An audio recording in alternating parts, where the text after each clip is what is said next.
Hey baddies, it's your girl Bevy with Hair Scripts and I am answering your questions. So this video, the question that was asked by one of my baddies is, and what's your opinion on Spermidine for hair growth? You guys let me know in the comments if you want me to shout you out. I kind of assume hair loss is one of those things that's very personal and private. That's why I don't name the baddies and I try to keep your information out. But if you do want me to shout you out, please let me know in the comments. But anyway, I digress. So let's go right into it. So in order for us to understand Spermidine in this video, we need to put our little scientific hats on. Let's all get on the magic school bus because this is gonna be a little scientific, okay? But I'm gonna try to make it very simple. I said that I was going to break things down a lot quicker and a lot easier these days, okay?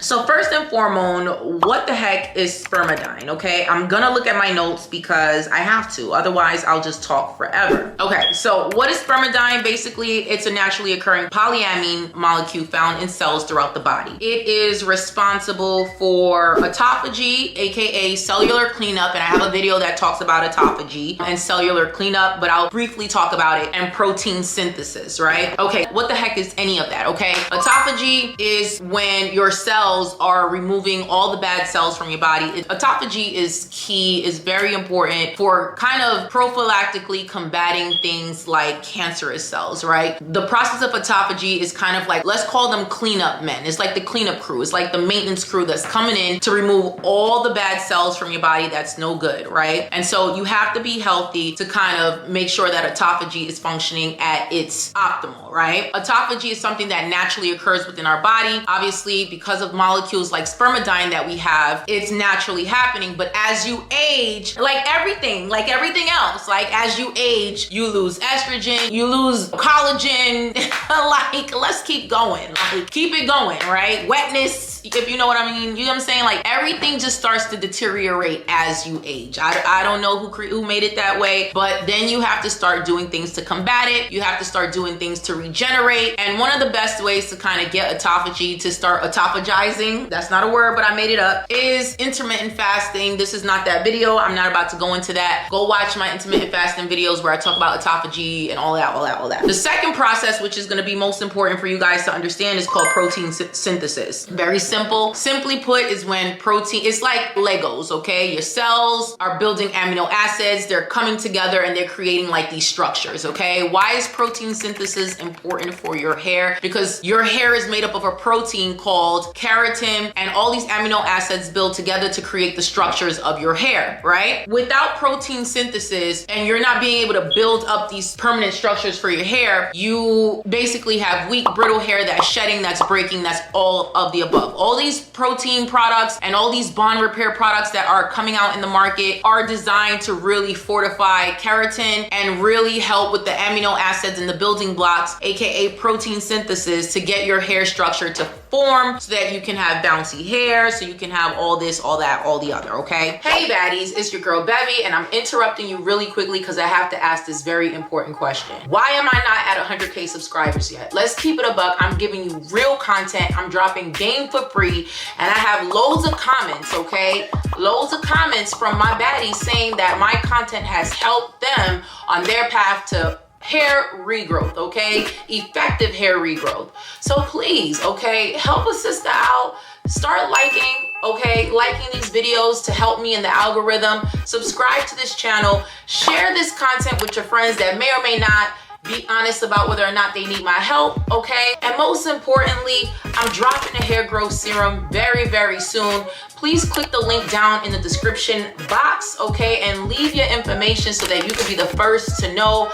I'm about to turn the hair loss treatment, okay, space upside down on its head because the gatekeepers don't look like me, and I'm about to fix that, okay? I'm looking out for your interests. I'm really helping you because I really care. This is my mission and I need your support. So that's all I had to say. Okay, continue on.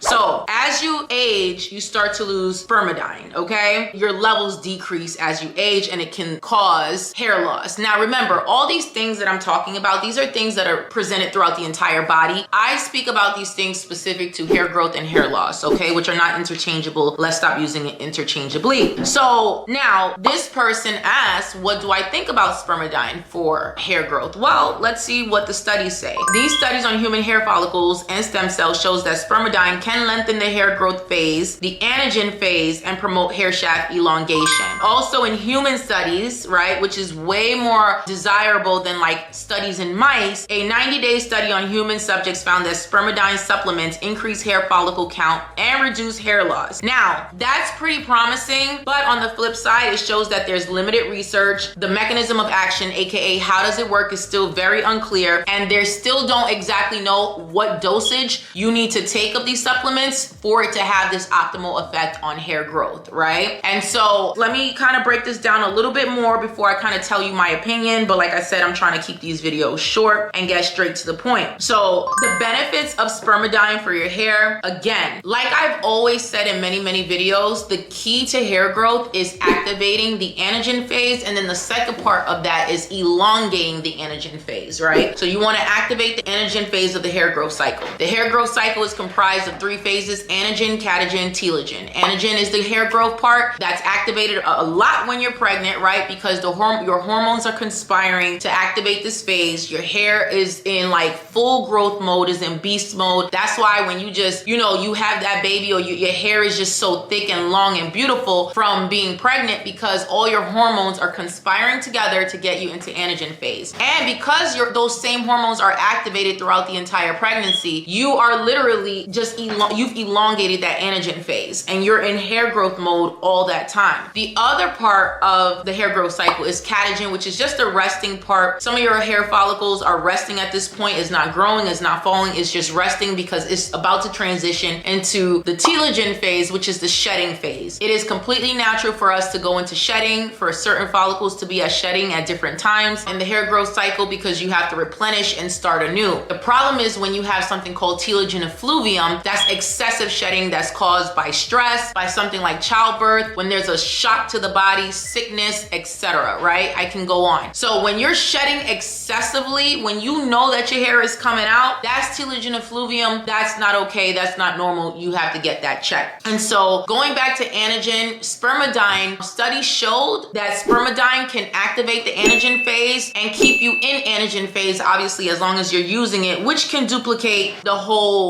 mimic the whole pregnancy thing, right? So that's one of the benefits, if not the main benefit. It reduces hair loss, right? Because research indicates that spermidine may prevent hair follicles from entering the telogen phase and promote scalp microcirculation, potentially minimizing hair shedding. So again, this is just what I just said, but I'm reading my notes. Basically, it is keeping you in that anagen phase for a long time. So it's basically it's keeping you from going into telogen and shedding, and it improves your hair quality, making it thicker, stronger, and that's obviously because of the blood circulation component of the spermidine. Now, how can it be taken? As an oral supplement. If you go on Amazon right now, there's a few oral supplements that you can take. Just so you know though, people are not taking spermidine specifically for hair loss. They're taking it for the purposes that we discussed before, right? To kind of really help to get that autophagy going. A lot of people that, you know, want to combat, I wouldn't say combat cancer, but prophylactically want to take something that they think anecdotally may help them to combat cancer or to prevent it. They are taking spermidine for the purposes of autophagy, to clean their cells, right? And that has benefits throughout the entire body. But I'm talking about for hair growth specifically, right? So there are pills and powders on Amazon, but again, we don't know the dosing and the strength that you need to take for it to be optimal for hair growth. And of course, there's dietary sources like soybeans, wheat germs, and cheese, but again, you don't know how much of this food you have to take to get the benefits. So all that to say, to answer the question that this baddie asked, what are my thoughts on spermidine for hair growth? I will say, because there's limited research and I forgot to mention that as far as the safety of spermidine, there are some side effects like GI issues, headaches, and dizziness. It's for the most part well tolerated, but there is so much limited research that they really don't know if they want want to put it out in the market for hair growth. There are some topical hair growth products that have some spermidine in it, but we don't know how much of the dosing is needed for it to do what it needs to do. I would say that if you're going to use spermidine specifically for hair growth, that's something you need to consult your doctor for. Me personally, I think the research is too limited for me to really be messing with spermidine like that for hair growth. I think it has other benefits that's great that may have been studied and they know the dosing amount for that. But for hair growth, I personally, I don't think I'm ready to use that. And lastly, there's many other ways to activate the anagen phase and to stay in anagen, right? Number one way, of course, shameless plug, the Hairscripts hair growth medicated serums. If you want something that has been studied, that has not the serum, but the ingredients in the serum to activate anagen and keep you in anagen, and that has been well tolerated and studied for a long time, definitely the Hairscripts medicated hair growth serums. Another way to activate anagen and stay in anagen is the Vivisecal supplements. Vivisecal supplements, I talk about this all the time. It is clinically studied and proven to basically increase your hair growth, right? It has a lot of potential ways to do it. Anecdotally, it does activate anagen and keep you in anagen for a long time. There's niacinamide. I talk about that as well. Niacinamide has a lot of different benefits for skin and hair, but a lot of it also has to do with activating and elongating the anagen phase. Those are just a few off the top of the dome. If you guys want me to create a video on how to activate the anagen phase and how to elongate it so that you can get that long hair grow past your plateau, please let me know. I'm happy to create a video on activating the anagen phase. But I hope I was able to answer your question. Me personally, I'm not going to reach for the spermidine until there's more data, more clinical data on it. So far, the data is promising, but I need to know how much of this I need to take and is it going to be well tolerated, because I could be taking just enough or not enough to get the results that I need. And if I take too much, then I can start activating GI issues, headache, dizziness, and it's just not worth it, right? So for me, I'm gonna use the Hairscripts hair growth medicated serums. Obviously, I have that bias, but what I've been doing is taking Vivisecal and niacinamide to kind of do the same. So anyway, baddies, I hope that was helpful. And yeah, keep those questions coming in because you're helping me with content. And yeah, that's it. Bye.